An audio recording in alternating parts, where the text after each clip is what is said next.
They call it a victory. The headlines roar, tech superpower, because for the first time, a 2 nanometer chip smaller than strand of human DNA was designed entirely on Indian soil in Bangalore. But in the chilly rooms where strategy is hammered out, this isn't a triumph.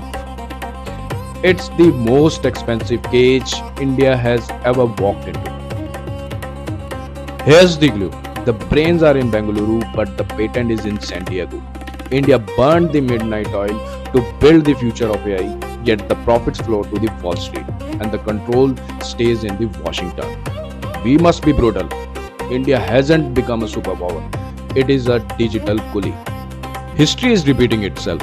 Only with the brighter lighting, a century ago, India harvested indigo for the British Empire.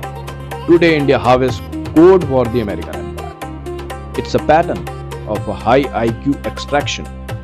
India rents out its intelligence for pennies, only to buy it back as a finished product at 100 times markup. India designed this engine, but the keys aren't in Delhi. If the government wants to deploy this chip into its own defense system or sell it to the partner like Iran, it cannot because of US export laws, ITAR and EAR. The creator remains a prisoner to the client.